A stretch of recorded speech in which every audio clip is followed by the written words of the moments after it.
ये समिट एक प्रकार से दुनिया भर की अलग अलग पार्लियामेंट्री प्रैक्टिसेस का महाकुंभ है। आप सभी डेलीगेट्स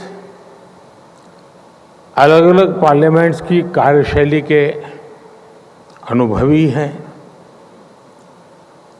आपका इतने समृद्ध लोकतांत्रिक अनुभवों के साथ भारत आना हम सभी के लिए बहुत सुखद है।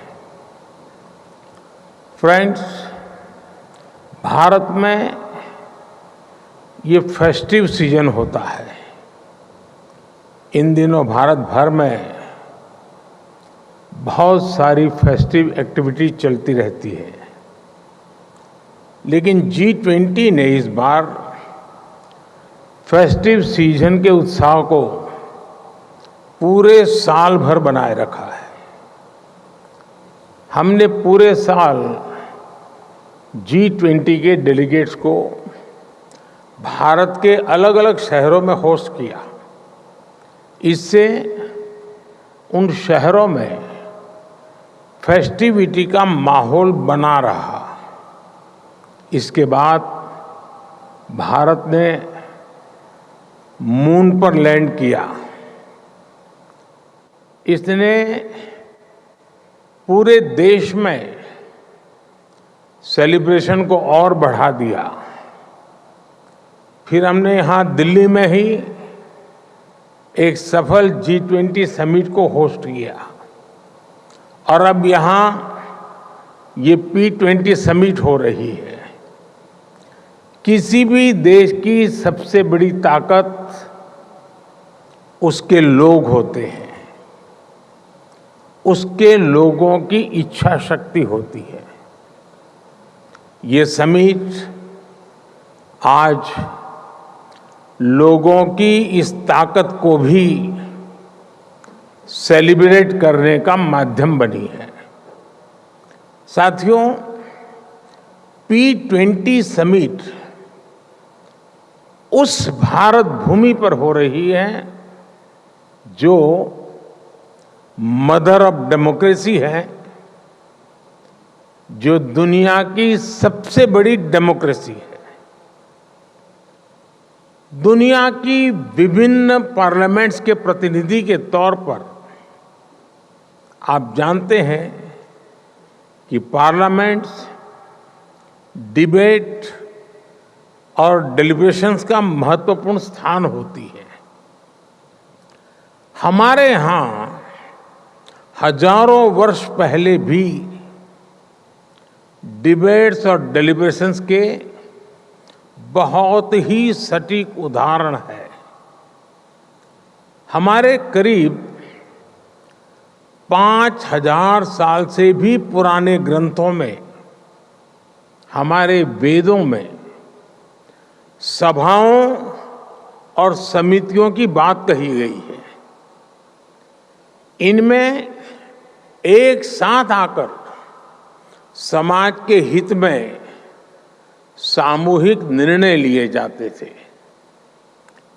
हमारे सबसे पुराने वेद ऋग्वेद में भी कहा गया है, संगच्छध्वम संवदध्वम सम मनासी जानताम, यानी हम एक साथ चलें, हम एक साथ बोलें और हमारे मन एक हो। हमारे यहाँ तब भी ग्राम सभाओं में डिबेट के माध्यम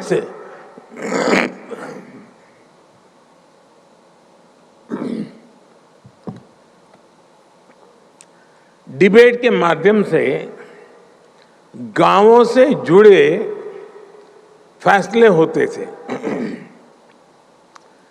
ग्रीक दूत मैगस्थनीज ने भी भारत में जब इस तरह की व्यवस्था को देखा था तो वो हैरान हो गए थे। उन्होंने भारत के विभिन्न राज्यों के इस सिस्टम पर विस्तार से लिखा है।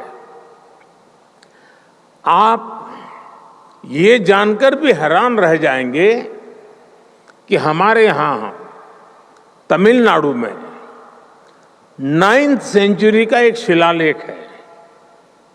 इसमें विलेज लेजिस्लेटिव्स के रूल्स और कोड्स का उल्लेख है।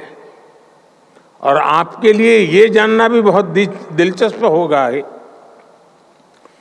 कि 1200 साल पुराने उस शिलालेख पर यहां तक लिखा हुआ है कि किस मेंबर को किस कारण से किस परिस्थितियों में डिस्क्वालीफाई किया जा सकता है। ये 1200 साल पहले की बात मैं कर रहा हूं। मैं आपको अनुभव मंटपा के बारे में भी बताना चाहता हूं। मैग्ना कार्टा से भी पहले 12वीं शताब्दी में हमारे यहां अनुभव मंटपा की परंपरा रही है। इसमें भी डिबेट और डिस्कशन को एनकरेज किया जाता था। अनुभव मंटपा में हर वर्ग, हर जाति, हर समुदाय के लोग अपनी बात के लिए वहां आते थे। जगतगुरु बसवेश्वरा की ये देन आज भी भारत को गौरवान्वित करती है। 5000 साल पुराने वेदों से लेकर आज तक की ये यात्रा संसदीय परंपराओं का ये विकास सिर्फ हमारी ही नहीं बल्कि पूरे विश्व की धरोहर है। साथियों, समय के साथ भारत की संसदीय प्रक्रियाओं में निरंतर सुधार हुआ है। ये प्रक्रियाएं और सशक्त हुई है। भारत में हम लोग जनरल इलेक्शंस को सबसे बड़ा पर्व मानते हैं। 1947 में आजादी के मिलने के बाद से अभी तक भारत में 17 जनरल इलेक्शन और 300 से अधिक स्टेट असेंबलीज इलेक्शंस हो चुके हैं।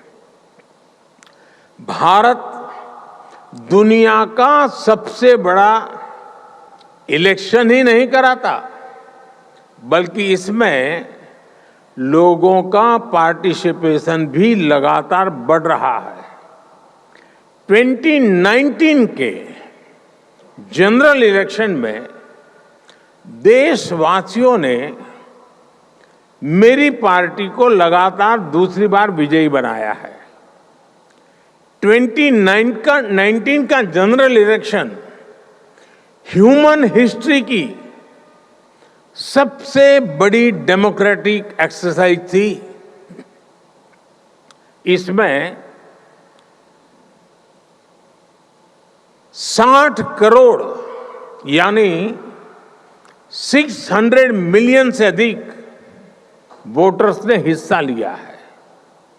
आप कल्पना कर सकते हैं, तब भारत में 91 करोड़ यानी 910 मिलियन रजिस्टर्ड वोटर्स थे।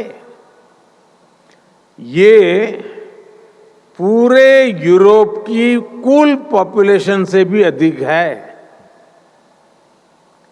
भारत के कुल रजिस्टर्ड वोटर्स में उसमें से 70% के आसपास का टर्नआउट ये दिखाता है कि भारत में पार्लियामेंट्री प्रैक्टिसेस पर लोगों को कितना ज्यादा भरोसा है। और इसमें भी एक इम्पोर्टेंट फैक्टर महिलाओं का सबसे अधिक पार्टिसिपेशन रहा। 2019 के इलेक्शन में भारत की महिलाओं ने रिकॉर्ड संख्या में वोट डाला। और साथियों, सिर्फ संख्या में ही नहीं, बल्कि पॉलिटिकल रिप्रेजेंटेशन के मामले में भी भारत के चुनाव जैसा उदाहरण आपको दुनिया में नहीं मिलेगा। 2019 के जनरल इलेक्शन में 600 से ज्यादा पॉलिटिकल पार्टीज ने हिस्सा लिया था। इन चुनाव में 1 करोड़ यानी 10 मिलियन से ज्यादा गवर्नमेंट एम्प्लॉयज ने इलेक्शन का काम किया था। चुनाव के लिए देश में 1 मिलियन यानी 10 लाख से ज्यादा पोलिंग स्टेशन बनाए गए थे। साथियों, समय के साथ भारत ने इलेक्शन प्रोसेस को आधुनिक टेक्नोलॉजी से भी जोड़ा है। भारत करीब 25 साल से इलेक्ट्रॉनिक वोटिंग मशीन ईवीएम का इस्तेमाल कर रहा है। ईवीएम के उपयोग से हमारे यहां चुनाव में ट्रांसपेरेंसी और चुनाव प्रक्रिया में एफिशिएंसी दोनों बढ़ी है। भारत में वोटों की गिनती शुरू होने के कुछ ही घंटों में चुनाव परिणाम आ जाते हैं। अब मैं आपको एक और आंकड़ा दे रहा हूं, ये सुनकर भी आप चौंक जाएंगे। आपको पता होगा कि अगले साल भारत में फिर एक बार जनरल इलेक्शन होने जा रहा है। इस इलेक्शन में 100 करोड़ वोटर्स यानी 1 बिलियन लोग वोट डालने जा रहे हैं। मैं P20 समिट में आए आप सभी डेलीगेट्स को अगले वर्ष होने वाले जनरल इलेक्शन को देखने के लिए अग्रिम निमंत्रण देता हूं।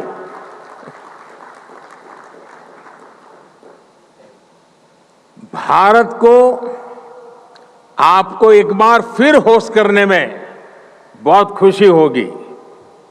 साथियों, कुछ दिनों पहले ही भारत की पार्लियामेंट ने एक बहुत बड़ा निर्णय लिया है, जिसमें मैं आपको आगे अवगत कराना चाहता हूं। भारत ने अपनी पार्लियामेंट और स्टेट लेजिस्लेटिव असेंबलीज में महिलाओं को 33% रिजर्वेशन देने का निर्णय लिया है। भारत में लोकल सेल्फ गवर्नेंस इंस्टीट्यूशंस में करीब 32 लाख यानी 3 मिलियन से अधिक इलेक्टेड रिप्रेजेंटेटिव्स हैं। इनमें से करीब 50% विमेन रिप्रेजेंटेटिव्स हैं।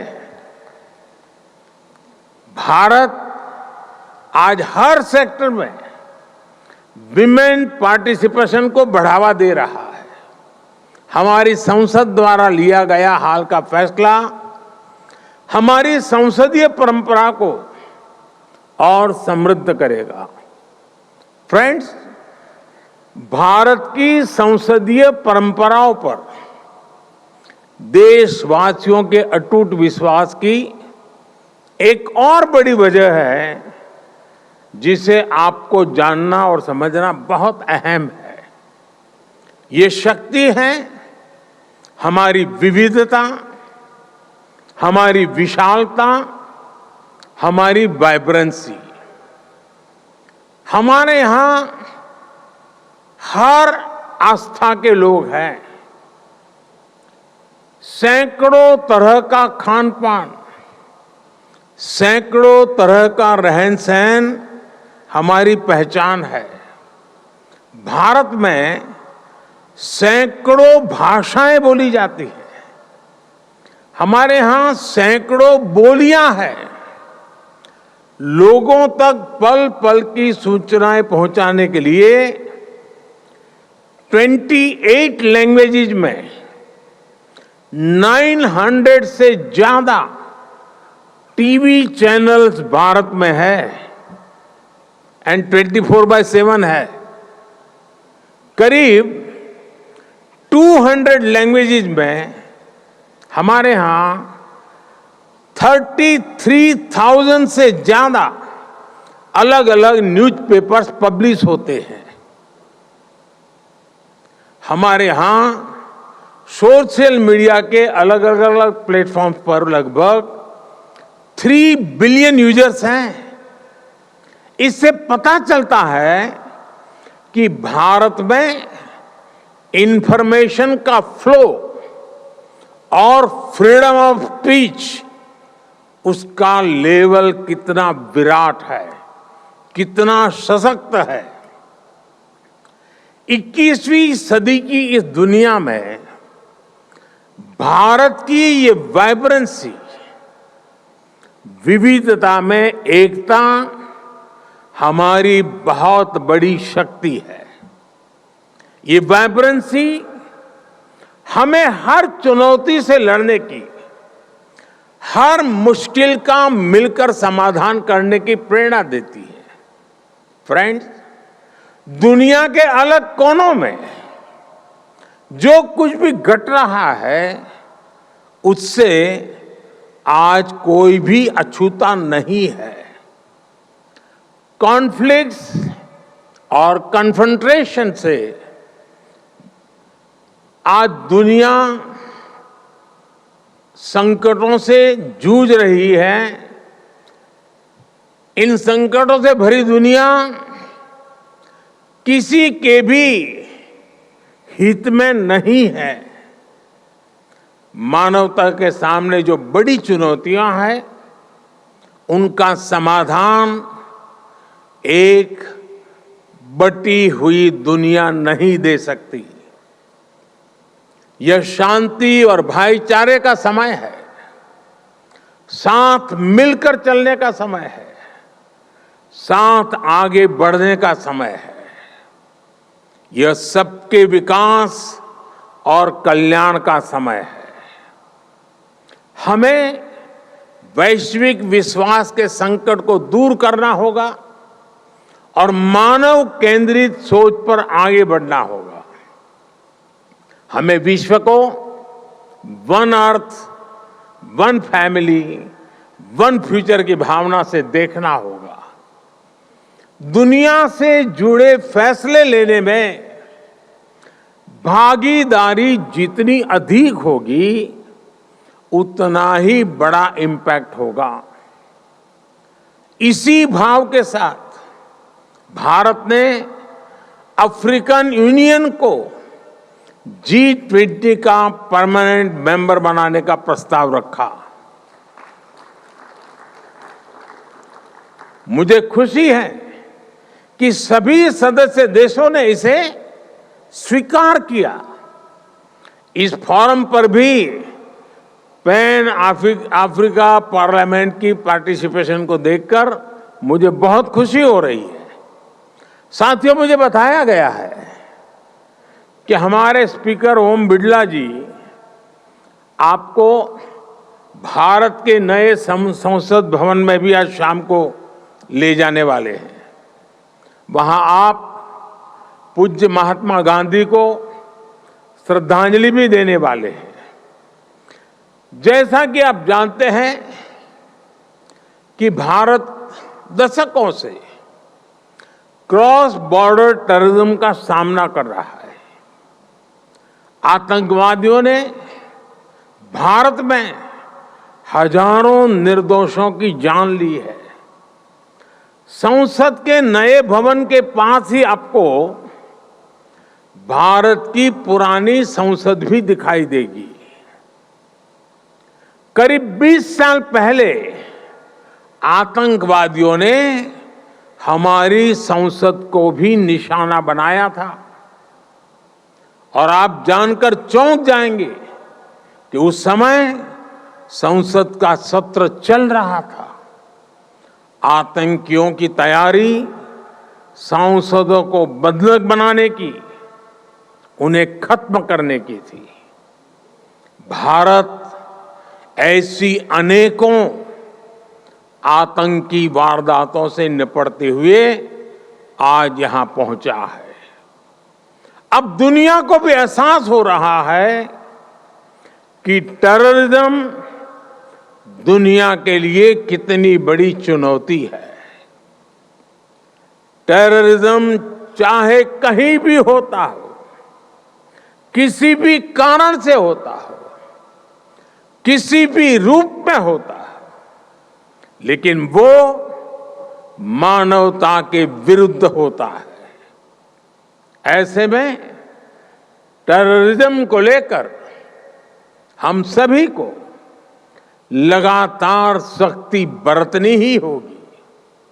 हालांकि इसका एक वैश्विक पक्ष और है जिसकी तरफ मैं आपका ध्यान आकर्षित करना चाहता हूं। टेररिज्म की परिभाषा को लेकर आम सहमति ना बन पाना, ये बहुत दुखद है।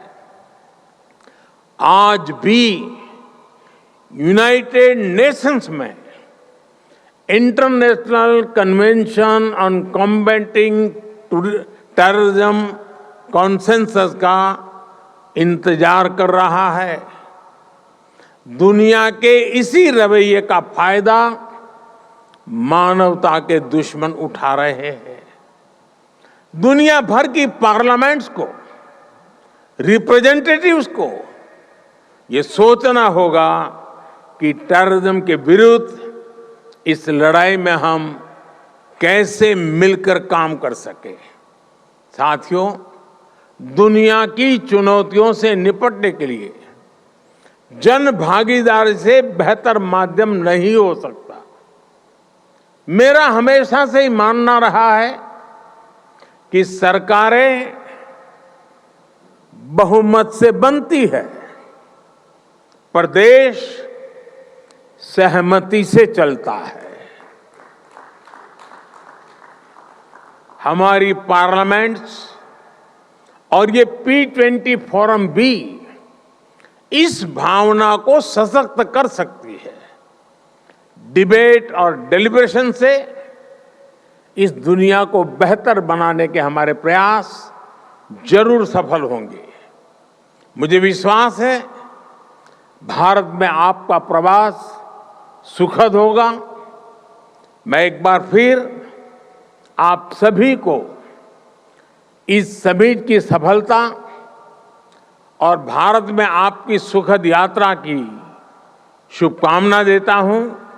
बहुत बहुत धन्यवाद।